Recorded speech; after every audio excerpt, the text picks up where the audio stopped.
seorang sahabiyah, seorang sahabat wanita dari seorang yang bermukim di Madinah atau biasa disebut dengan kaum Ansar.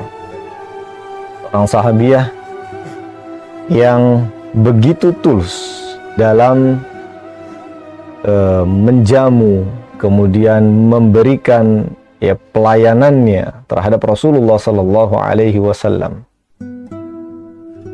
Beliau ini adalah Ummu Ayyub Al-Ansariyah. Kalau biasanya kita dengar nama Abu Ayyub Al-Ansari, maka ini adalah istri dari Abu Ayyub Al-Ansari. Dikenal dengan Ummu Ayyub Al-Ansariyah. Seorang wanita yang tidak mau kalah tentunya memberikan sumbangsihnya terhadap dakwah Islam, membantu Rasulullah Sallallahu Alaihi Wasallam sebagaimana yang dilakukan oleh suaminya Abu Ayyub Al-Ansari.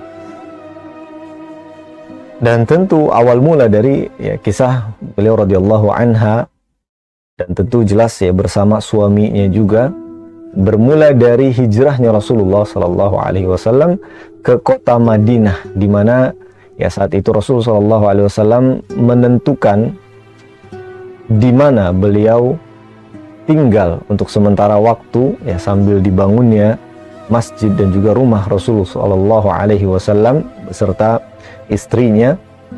Maka unta, sebagaimana kisah yang pernah atau yang sudah pernah kita dengar, unta yang dibawa oleh Rasul Sallallahu Alaihi Wasallam ini ternyata beristirahat tepat di depan atau berhenti tepat di depan rumah Abu Ayyub dan Ummu Ayyub Al-Ansari radhiyallahu anhuma. Dan dari sinilah kita bisa melihat bagaimana sopan santunnya, kemudian bagaimana servisnya, pelayanannya Abu Ayyub dan juga Ummu Ayyub Al-Ansari radhiyallahu anhuma kepada Rasulullah Sallallahu Alaihi Wasallam. Mereka tidak mau hanya sekedar menjamu sebagaimana tamu biasa. Semaksimal mungkin mereka menjamu Rasulullah Sallallahu Alaihi Wasallam. Dan yang menarik adalah ketika mereka menjamu atau mempersilahkan Rasulullah Sallallahu Alaihi Wasallam untuk masuk ke dalam rumahnya. Pada awalnya mereka sudah mengatur posisi di mana Rasulullah akan tidur, yaitu mereka memiliki rumah dua tingkat. Tingkat yang pertama atau yang dasar, lantai dasarnya itu untuk mereka tinggal, kemudian lantai duanya untuk Rasulullah Sallallahu Alaihi Wasallam. Tujuannya tentu mereka tidak mau berada di atas Rasulullah Sallallahu Alaihi Wasallam. Kenapa? Kata Abu Ayyub dan juga Ummu Ayyub Al-Ansari, mereka mengatakan, kami merasa ini adalah hal yang tidak baik ketika Rasulullah ada di bawah kita, kemudian beliau sedang beristirahat, sementara kemungkinan misalnya Ummu Ayyub atau Abu Ayyub berjalan di atasnya sehingga ada serpihan-serpihan tanah misalnya, atau serpihan-serpihan debu yang jatuh kepada Rasulullah Sallallahu Alaihi Wasallam. Pemirsa dan juga pendengar sekalian yang semoga dimuliakan oleh Allah Subhanahu Wa Taala, kita lihat sampai sedetail itu mereka memuliakan Rasulullah Sallallahu Alaihi Wasallam. Terlebih khusus tentunya ini adalah tamu yang bukan tamu biasa, artinya Rasul Sallallahu Alaihi Wasallam. Namun secara umum mereka memperlakukan hal ini seperti sebagaimana mereka juga tentunya menjamu tamu-tamu yang lain, menghormati mereka dan memuliakan mereka. Sampai hal yang kecil saja, artinya mungkin kita tidak sampai berpikir ke sana, tapi lihatlah Ummu Ayyub dan Abu Ayyub Al-Ansari radhiyallahu anhuma, mereka memikirkan bagaimana apakah tidak mengganggu Rasul sallallahu alaihi wasallam. Jika Rasul sallallahu alaihi wasallam berada di bawah mereka, maka mereka pun mengatakan bahwa Rasulullah, kami berikan rumah yang bawah ini untukmu, dan kemudian kami afwan, kami memberikan rumah yang atas ini untukmu, kemudian kami tinggal di bawahnya, sehingga tidak akan bisa mengganggu Rasulullah SAW. Akan tetapi ternyata Rasulullah SAW meminta ya, agar beliau SAW tinggal di bawah saja, bukan tinggal di atas. Karena yang pertama tentunya akan banyak ya dari para sahabat yang mengunjungi Rasulullah SAW. Entah itu mengobrol, artinya ya membicarakan tentang hal-hal yang mungkin diperlukan, karena Rasulullah SAW membangun sebuah masyarakat, lingkungan bi'ah yang baru di Madinah ini, maka perlu banyaknya musyawarah bersama para sahabat ridwanullahu anhum jami'an ya, atau agar Rasulullah SAW lebih leluasa ya, tidak mengganggu kegiatan yang ada di rumah tersebut, Abu Ayyub dan juga Ummu Ayyub. Maka ya kedua pendapat ini ya berbeda, artinya Rasulullah inginnya di bawah, ya mereka ingin Rasulullah di atas. Namun karena ini adalah permintaan Rasul Shallallahu Alaihi Wasallam, maka mereka pun memenuhi apa yang dikehendaki oleh Rasul Shallallahu Alaihi Wasallam, yaitu Rasulullah tinggal di bawah, kemudian Ummu Ayyub dan juga Abu Ayyub tinggal di atasnya.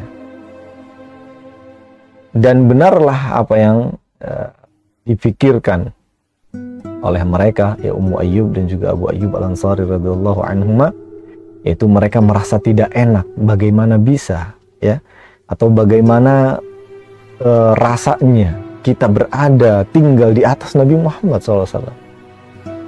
Tidakkah kita mengganggu ya, misalnya suara-suara langkah derap kaki mereka mengganggu istirahatnya Nabi SAW misalkan, belum lagi ya jatuhan serpihan-serpihannya, belum lagi ketika mereka ingin menjamunya ya harus melewati Rasulullah SAW, ketika mereka ingin keluar rumah harus melewati Rasulullah SAW. Maka kemudian setelah ya 1 atau 2 malam, mereka pun berkata kepada Rasulullah SAW, wahai Rasulullah SAW, ya kami merasa demikian dan demikian, maka bolehkah jika engkau yang tinggal di atas saja, maka kami akan merasa lebih aman, katanya ya Ummu Ayyub dan Abu Ayyub Al-Ansari radhiyallahu anhuma. Rasulullah SAW akhirnya pun mengatakan, baiklah kalau seperti itu. Pemirsa dan juga pendengar sekalian yang semoga dimuliakan oleh Allah Subhanahu wa Ta'ala, ya, lihatlah bagaimana Ummu Ayyub Al-Ansari yang benar-benar menjaga dan memuliakan Rasulullah SAW. Bahkan dia dari awal pertama kali ya Rasulullah tinggal di Madinah, ya sampai beliau Shallallahu Alaihi Wasallam sudah dibangunkan ya, atau memiliki rumah sendiri ya, di samping Masjid An-Nabawi. Dan ya pemuliaan Ummu Ayyub Al-Ansariyah tidak hanya sampai di situ saja kepada Rasul Shallallahu Alaihi Wasallam. Justru ada satu ya kisah yang penting ya, yang bisa kita ambil satu pelajaran, terutama tentunya untuk para wanita muslimat di luar sana, bahwa Ummu Ayyub Al-Ansari ya benar-benar menjaga hormatan keluarga Rasulullah Sallallahu Alaihi Wasallam. Ya beliau beserta ya istrinya Aisyah radhiyallahu anha, yaitu ketika merebaknya kasus ya berita palsu atau hadithul ifki, yang dimana ya berita tersebut tersebar luas di kalangan orang-orang Madinah ya, atau penduduk Madinah, yang disulut pertama kalinya tentu dari orang-orang munafikin. Ya, hadithul ifki ini bercerita ya tentang Aisyah radhiyallahu anha yang ketika pulang dari safar ya beserta rombongan Rasul sallallahu alaihi wasallam, kemudian turun ya dari tempatnya, artinya ini sebuah seperti tudung ya yang biasa dipakai oleh orang-orang Arab yang ditaruh di atas untanya atau kendaraannya ya, kemudian di sana biasanya para ummahat ya masuk ke dalam tudung tersebut ya. Aisyah radhiyallahu anha keluar untuk menunaikan hajat ya, kemudian rombongan ternyata sudah terlebih dahulu ya berjalan dan ini tidak disadari oleh para sahabat radhiyallahu anhum jami'an. Dan Aisyah radhiyallahu anha pada saat itu kehilangan ya kalungnya atau perhiasannya, maka Aisyah kembali lagi ke tempat semula ya ketika menunggu rombongan ternyata tidak kunjung datang. Artinya benar-benar Aisyah radhiyallahu anha ya ditinggal oleh rombongan, dan para sahabat yang ada di situ mengira bahwa Aisyah sudah masuk ke tempatnya atau tudung tersebut. Maka datanglah seorang sahabat yang kita katakan ya tim penyapu jalan, yakni yang memeriksa apakah ada ya barang-barang atau orang yang tertinggal. Maka bertemulah Aisyah radhiyallahu anha dengan Sofwan ibn al-Mu'attal ya. Sofwan jelas ya mengenali bahwa ini adalah Aisyah radhiyallahu anha. Kemudian ya singkat cerita naikilah atau dipersilahkan Aisyah radhiyallahu anha untuk naik ke atas untanya atau kendaraannya. Kemudian Safwan berjalan di bawahnya, artinya tidak boncengan, tapi ya Aisyah berjalan di atas kendaraannya, kemudian Safwan ya berada di bawahnya untuk memegang tali kendali dari kendaraannya tersebut. Nah, dari sinilah kemudian orang-orang munafikin memfitnah ya atau menuduh Aisyah radhiyallahu anha berbuat hal yang tidak senonoh dengan Safwan ini. Tersebarlah berita hoax ya, berita palsu di kalangan orang-orang Madinah. Dan tentu Rasul Shallallahu Alaihi Wasallam sebenarnya tidak mempercayai hal tersebut. Artinya tidak akan ya Rasul SAW serta merta mengiyakan berita yang belum valid adanya bahwa Aisyah radhiyallahu anha telah melakukan ya hal yang tidak senonoh dengan Safwan. Namun tentu Rasul Shallallahu Alaihi Wasallam tidak akan berbicara tentang satu hal apapun ya, melainkan hal tersebut telah diwahyukan oleh Allah Subhanahu wa taala. Terlebih lagi ini adalah suatu hal yang tidak diketahui oleh Rasulullah SAW sebenarnya. Nah, disinilah ketika berita mulai tersebar ya di kalangan penduduk Madinah, dan orang-orang Madinah ya sudah mulai membicarakannya. Bahkan Abu Bakar As-Siddiq, ayah dari Aisyah, pun sempat tersulut ya emosinya karena mendengar tuduhan ini. Namun siapa yang bisa membuktikan bahwa Aisyah radhiyallahu anha yang melakukan atau tidak melakukan? Bahkan Rasulullah SAW saja ya tidak berani benar-benar memutuskan ya bahwa Aisyah radhiyallahu anha tidak melakukannya, sampai datangnya wahyu dari Allah Subhanahu wa taala kurang lebih 1 bulan ya. Dan ini bukan waktu yang sebentar bagi seorang suami dan istri ya mengetahui kebenaran dari apa yang terjadi ya, terlebih lagi adanya ya cerita atau berita hoax atau berita dusta yang disebarkan oleh orang-orang munafikin. Pemirsa dan juga pendengar sekalian yang sungguh dimuliakan oleh Allah Subhanahu wa taala, Ummu Ayyub Al-Ansariyah. Disinilah satu pelajaran penting yang bisa kita ambil, bahwa Ummu Ayyub Al-Ansariyah adalah salah satu dari para sahabat atau sahabiah yang tidak termakan berita hoax ini atau berita palsu ini. Bahkan Ummu Ayyub Al-Ansariyah berdiskusi bersama suaminya Abu Ayyub, "Wahai Abu Ayyub, apakah engkau mempercayai apa yang telah tersebar di kalangan penduduk Madinah ini?" Abu Ayyub pun merasakan hal yang sama. Tidak, ini adalah sesuatu yang mengganjal.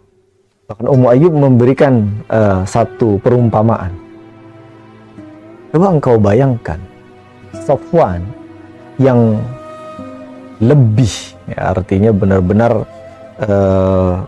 dari segi keilmuannya lebih dari dirimu, atau Aisyah radhiyallahu anha, istri Rasulullah SAW, yang jauh lebih dari diriku, kata Ummu Ayyub Al-Ansariyah, berani melakukan hal seperti ini ya.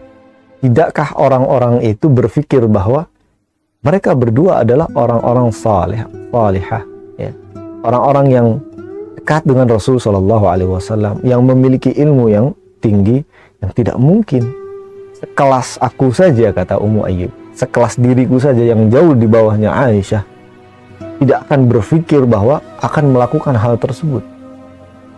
Bagaimana dengan Aisyah radhiyallahu anha? Maka sepakatlah mereka untuk tidak meneruskan berita tersebut kepada siapapun. Artinya tidak langsung mengatakan atau men-share tentang berita hoax atau berita dusta ini atau hadithul ifki. Dan disinilah poin yang penting, pemirsa dan juga pendengar sekalian yang semoga diberkahi oleh Allah Subhanahu wa taala.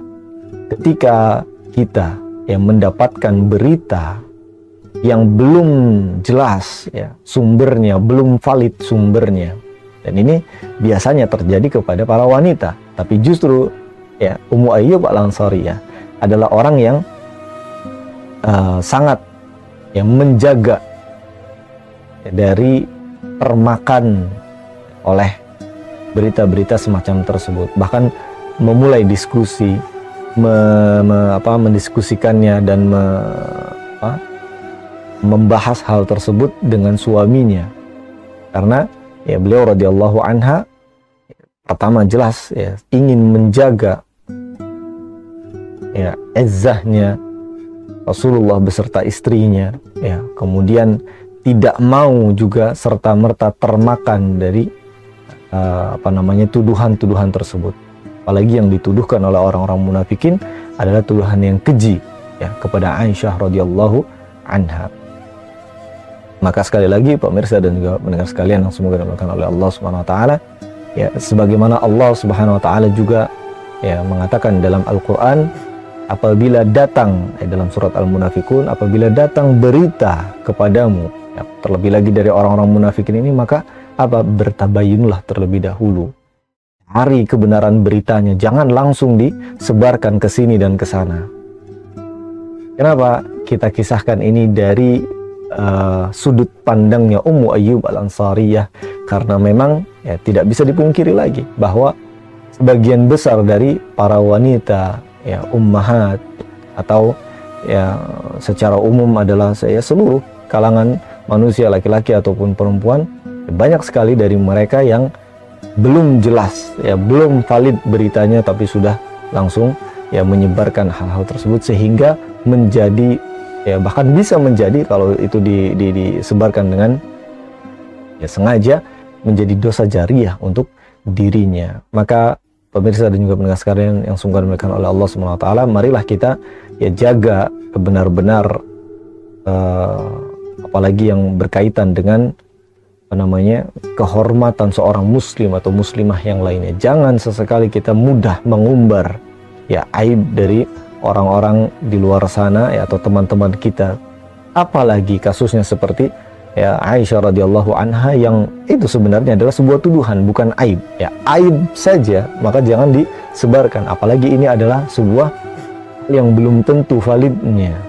Maka kemudian Rasulullah SAW pun menjawab hal tersebut melalui wahyu bahwa Aisyah radhiyallahu anha tidak melakukan hal yang keji tersebut, tidak melakukan perzinahan dengan Safwan. Na'udzubillahi min dzalik. Demikian pemirsa dan juga pendengar sekalian yang semoga dimuliakan dan dirahmati oleh Allah Subhanahu wa taala. Tentunya kita bisa mengambil pelajaran dari apa yang telah dikisahkan dari Ummu Ayyub Al-Ansariyah, dari bagaimana beliau memuliakan seorang tamu, memperjuangkan dan juga tentu menjaga kehormatan Rasulullah Sallallahu Alaihi Wasallam beserta Aisyah radhiyallahu anha. Dan tentu tidak banyak orang-orang yang bisa menjaga sebagaimana Ummu Ayyub Al-Ansariyah. Namun tetap tentunya kita berdoa kepada Allah Subhanahu wa taala agar kita, istri-istri kita dan anak-anak kita semuanya dijaga oleh Allah Subhanahu wa taala dari hal-hal yang sifatnya justru menjadi penyebar fitnah atau menjadi orang-orang yang mudah menyebarkan berita-berita, terlebih lagi yang mengarah kepada adu domba dan juga kemaksiatan. A'udzubillahi min dzalik. Semoga Allah jaga kita semua dari hal-hal tersebut. Sallallahu ala nabiyina Muhammadin wa ala alihi wa sahbihi wasallam wa akhir da'wana alhamdulillahi rabbil alamin. Wassalamualaikum warahmatullahi wabarakatuh.